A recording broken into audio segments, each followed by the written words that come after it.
Kwanza tumshukuru Mungu tujalia leo fursa na wasaa kuja kupokea taarifa hizi ya mdhibiti na mkaguzi mkuu wa hesabu lakini za serikali, lakini pia na mkurugenzi mkuu wa TAKUKURU.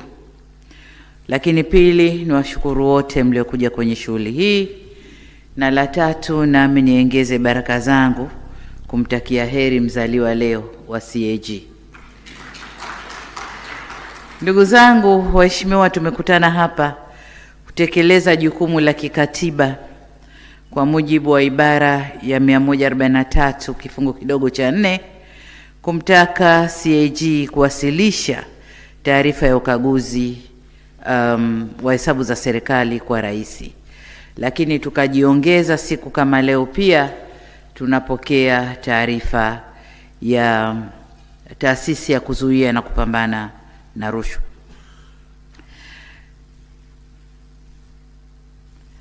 Kifungu kile nilichokitaja kinamtaka mkaguzi na mdhibiti na mkaguzi mkuu wa hesabu za serikali kupeleka taarifa ya ukaguzi wa hesabu hizo kwa rais, lakini baadaye rais kuipeleka taarifa hiyo kwa spika wa bunge ili ifike kwenye kikao kinachofuata cha bunge mara baada ya rais kupokea taarifa hiyo.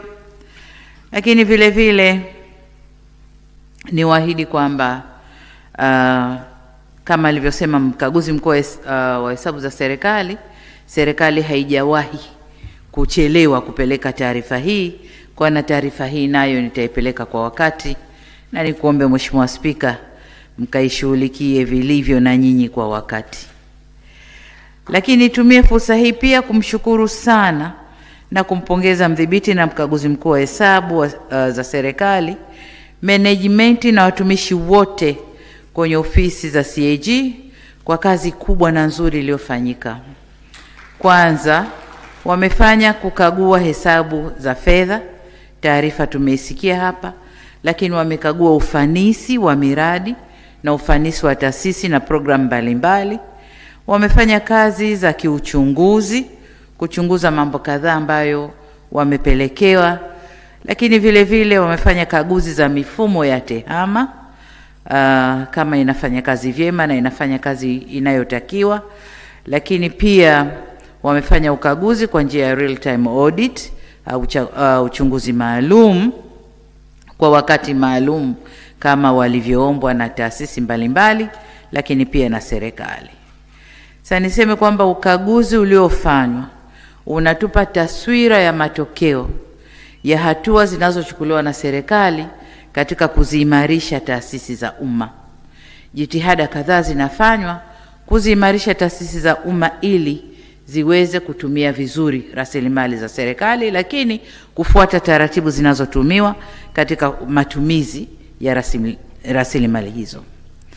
Faraja tulioipata ni kwamba kwa ujumla kumekuwa na kuongezeka kwa ufanisi katika matumizi ya rasilimali za serikali, pamoja na mapungufu yaliyotajwa hapa. Na kama mmesikia vizuri, mapungufu mengi ni ya miaka mingi nyuma, lakini ukichukua mwendelezo kumekuwa na ongezeko la ufanisi katika matumizi ya rasilimali za serikali. Kwa hiyo ni faraja yetu kama serikali kwamba tumeweza kukuza uwazi na uwajibikaji na hatimaye kuleta utawala bora. Tunaendelea kuleta utawala bora ndani ya serikali. Ndugu viongozi, kama nilivyosema kwamba ni utamaduni wetu siku kama hii kupokea ripoti mbili au taarifa mbili, ya mdhibiti na mkaguzi mkuu wa hesabu lakini pia ya TAKUKURU. Kwa hiyo hapa pia nitumie fursa hii kumshukuru mkurugenzi mkuu wa TAKUKURU pamoja na watumishi wote kwa kazi nzuri pia iliyofanyika.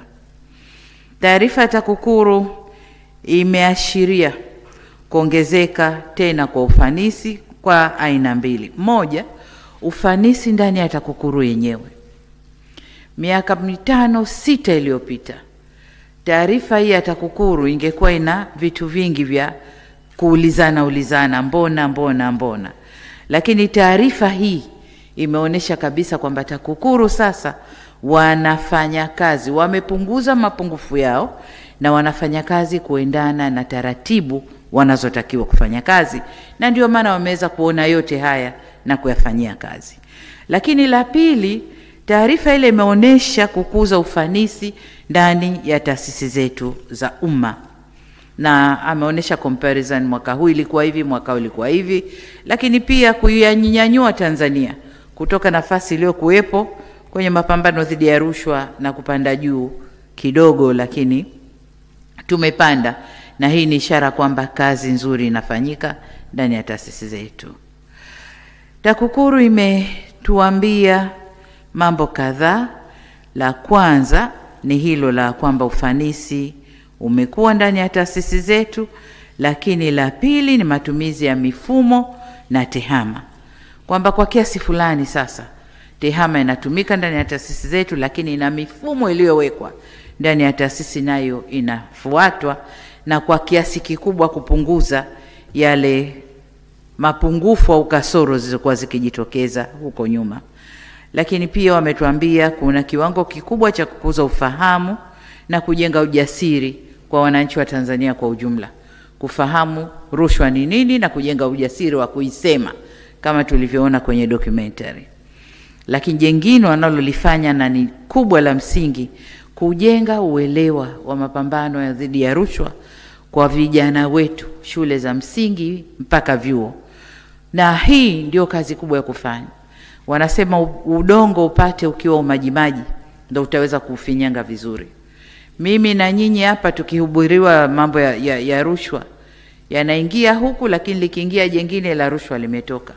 Lakini kwa watoto wetu tukianza sasa hivi wanakuwa na huo utamaduni, na hata wakiingia maofisini wataingia na utamaduni huo ambao wamekuzwa nao. Hii ni kazi nzuri sana kwa TAKUKURU na washukuru sana. Niseme kwa ujumla kwamba ni matumaini yetu kwamba taasisi hizi mbili, mdhibiti na msimamizi wa hesabu za serikali na TAKUKURU, zitaendelea kufanya kazi kwa uadilifu mkubwa na uzalendo wa hali ya juu kwa manufaa ya taifa letu. Sisi upande wa serikali tuko tayari kuendelea kufanyia kazi maoni na mapendekezo yaliyotolewa ndani ya taarifa hizi mbili. Tutasikiliza vizuri, tutafuatilia vizuri mjadala wa bunge kwenye taarifa ya mdhibiti na mkaguzi wa hesabu za serikali, lakini pia kwa taarifa ya TAKUKURU tutakwenda kufanyia kazi vizuri yale yote ambayo yameelezwa kule, ili hatimaye tuweze kujenga utawala bora ndani ya nchi yetu. Baada ya kusema hayo, niseme kwamba taarifa mbili hizi nimezipokea na nitafanya kazi ya kuwasilisha bungeni kwa ile ambayo inakwenda bungeni na kuzifanyia kazi ipasavyo pale maoni na mapendekezo yaliyotolewa yatakapowasilishwa kwetu. Asanteni sana.